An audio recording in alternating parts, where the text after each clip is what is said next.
திருமுதுகுன்றம். குன்றம்னாலே மலை. திருமுதுகுன்றம் அப்படின்னு ஒரு ஊர் இருக்கு. இது என்ன?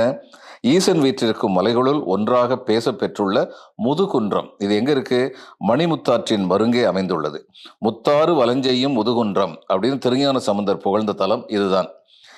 பண்டை காலத்துல அந்த ஊர்ல இருந்ததாக கூறப்படுகிற பழமலை இன்னைக்கு இல்ல. மலையே காணாம போயிடுச்சு. ஆனா அப்பதியை குறிக்கும் முதுகுன்றம் பழமை முதலிய தமிழ் பெயர்களும் விருத்தாச்சலம் என்னும் வடமொழி பெயரும் முன்னாளில் இருந்து மறைந்த குன்றத்தை குறிக்கும். திருமுதுகுன்றம் விருத்தாச்சலம், விருத்த அசலம். விருத்தம்ங்கிறது வயதான, முதுமை பெற்ற, பழமையான.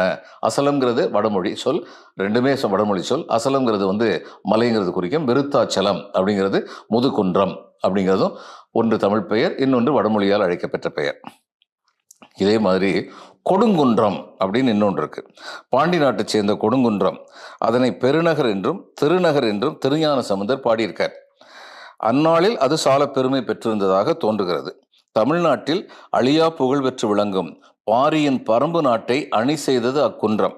அந்த காலத்துல கொடுங்குன்றம் அப்படின்னு இருந்த அந்த குன்றத்து பேர் இன்றைக்கு பிரான்மலை அப்படின்னு சொல்லுவோம். பிரான்மலைன்னு சொல்லாலே அது பாரி ஆண்டது அப்படின்னு சொல்லி நம்ம எல்லாருக்கும் தெரியும்.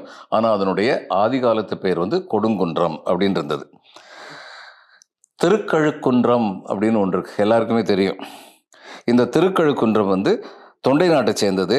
தேவாரம், திருவாசகம் ஆகிய இரு பாமாலையும் பெற்ற அக்குன்றம் வேதாச்சலம் என்றும் வேதகிரி என்றும் வடமொழியில் வழங்கும். வடமொழியில் வேதாச்சலம் சொல்லுவாங்க. வேதகிரி, கிரினாலும் மலை. அப்போ அது திருக்கழுக்குன்றம்னு தமிழில் சொல்லியிருந்தாங்க.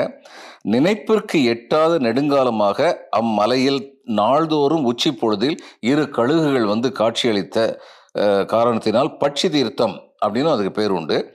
கழுகு தொழு வேதகிரி அப்படின்னு அருணகிரிநாதர் இதை பாடியிருக்கார். அதனால அதுக்கு பேர் திருக்கழுக்குன்றம்னு வந்ததுக்கு காரணம் என்ன அப்படிங்கிறது இப்போ தெரியும். இது இன்னும் பல பெயர்கள் இருக்கிறது. ஒவ்வொரு நாளாக அதை பற்றி பேச பேச நமக்கு தெரியும். எங்கேயோ இருந்து பேர் வைக்கல, அங்கே என்ன இருந்தது, ஜியாகிரஃபி என்ன, அதனுடைய லொக்கேஷனல் ப்ரைடு என்ன, அதில் எந்த காரணத்தினால எந்த கோயில் இருந்தது, இதையெல்லாம் மனசில் வச்சு பெயர்கள் வைத்திருக்கிறார்கள். எல்லாமே காரண பெயர்கள் என்பதை நாம் உணர முடியும்.